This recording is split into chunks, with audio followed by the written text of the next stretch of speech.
सोचो एक Japanese anime movie आके सुपरमैन और फैंटास्टिक फोर जैसी हॉलीवुड की बड़ी बड़ी मूवीज के धागे खोल दे। और अगर रिपोर्ट सही साबित होते हैं तो डीमन स्लेयर मूवी F1 को भी पीछे छोड़ देगी कुछ दिनों में। अब ये बस एक मूवी की सक्सेस स्टोरी नहीं है, ये एक कल्चरल फिनोमिनन है जो सिनेमा के फ्यूचर को शेप दे रहा है। अब मैंने बोला कि शेप दे रहा है, लेकिन क्या डीमन स्लेयर की ये सक्सेस एक परमानेंट रेवोल्यूशन है एनिमे मूवीज के लिए, या ये बस एक फ्रेंचाइजी का मैजिक था? तो आज हम इसी पे डीप एनालिसिस करेंगे। तो हेलो वेबटास्टिक फैंस, मेरा नाम है सत्यम मिश्रा और समय को सर आंखों पर रखते हुए चलिए शुरू करते हैं। तो सबसे पहले तो बात कर लेते हैं इसके बॉक्स ऑफिस नंबर्स और ग्लोबल इम्पैक्ट के बारे में। तो हॉलीवुड ट्रेडिशनली बॉक्स ऑफिस के किंग रहे हैं, स्पेशली सुपर हीरो मूवीज में। ज्यादातर मार्वल की एक रिलीज वर्ल्ड वाइड $1 बिलियन में घुस जाती है, लेकिन अब हवाओं ने थोड़ा सा रुख बदला है। डीमन स्लेयर की मूवी ने सारे रिकॉर्ड तोड़ दिए हैं और अब लेटेस्ट फिल्म ने सुपरमैन और फैंटास्टिक फोर जैसे ब्रांड्स को भी पीछे छोड़ दिया है। तो एक क्लियर मैसेज होगा कि एनिमे अब सिर्फ कार्टून नहीं बल्कि ग्लोबल ब्लॉकबस्टर मशीन बन चुका है। अब अगर म्यूगेन ट्रेन की बात करें तो जब पैंडेमिक चल रहा था 2020 में, यानी सारी मूवीज के बॉक्स ऑफिस की लंका लगी पड़ी थी,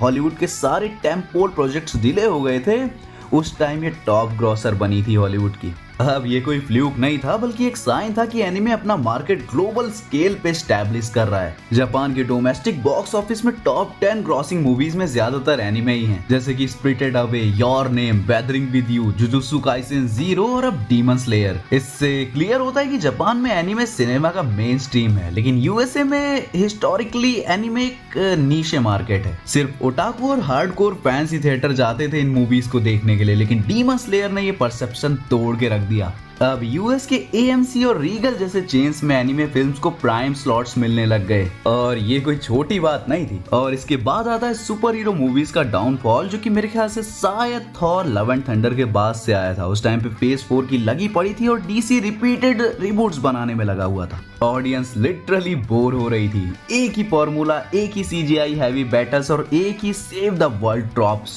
दूसरी तरफ एनिमे अनप्रेडिक्टेबल, बोल्ड और इमोशनल स्टोरी टेलिंग देता है। डीमन स्लेयर जैसे प्रोजेक्ट्स में फैमिली बॉन्ड्स, ट्रेजेडी और ह्यूमन स्ट्रगल को फैंटेसी के साथ ब्लेंड किया जाता है। इससे इस तरह से समझो कि मार्वल में एक हीरो के पास पावर है और वो दुनिया को बचाता है, लेकिन डीमन स्लेयर में तानजीरो के पास पावर नहीं है, सिर्फ डिटर्मिनेशन है और हार्ट ब्रेक है। और वही रिलेटिबिलिटी ऑडियंस को ज्यादा कनेक्ट करती है। अब अपने इंडिया की बात करें तो यहाँ सीन थोड़ा सा अलग है। Chainsaw man theatrical release India में ऑलमोस्ट फ्लॉप हो गया, सिर्फ कुछ लिमिटेड फैन स्क्रीनिंग्स चली। मतलब अभी तक एनिमे इंडिया के लिए एक मास मार्केट रेवोल्यूशन नहीं बन पाया है, जब तक कि बेचने के लिए तुम्हारे पास कोई बढ़िया माल ना हो। क्योंकि डीमन स्लेयर के भी फैंस हैं, लेकिन वो OTT और डेडिकेटेड फैन कम्युनिटीज तक ही लिमिटेड है, क्योंकि जो मास ऑडियंस है वो अभी भी साउथ इंडियन ब्लॉकबस्टर्स और बॉलीवुड में ही इंटरेस्टेड है। अब इसका एक और रीजन है, वो है मार्केटिंग और डिस्ट्रीब्यूशन। क्योंकि हॉलीवुड मूवीज इंडिया में हैवी प्रमोशंस के साथ रिलीज होती हैं। कई बार बॉलीवुड स्टार और मोस्टली तो आशीष चंचलानी भाई इन मूवीज का प्रमोशन कर देते हैं, जबकि anime movies mostly limited city screening पे रेस्ट्रिक्टेड रहती हैं और इसी वजह से उनका रीच कम हो जाता है। सारा डीमन स्लेयर के प्रमोशन के लिए रश्मिका और टाइगर श्रॉफ को लाए थे, वो भी मुंबई स्क्रीनिंग पे।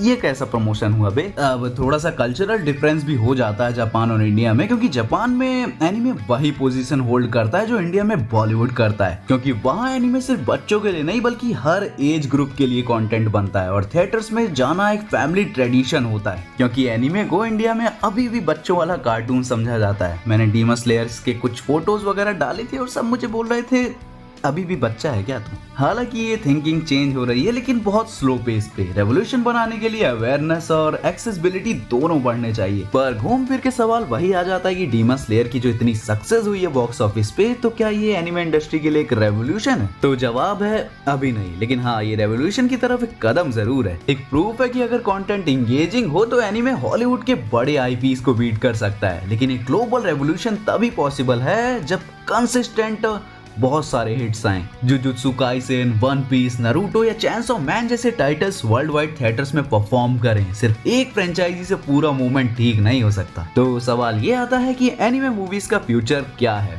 अगर ये ट्रेंड कंटिन्यू हुआ तो अगले 5-10 साल में एनिमे मूवीज का पोजीशन हॉलीवुड के टेंट पोल प्रोजेक्ट्स के इक्वल हो सकता है।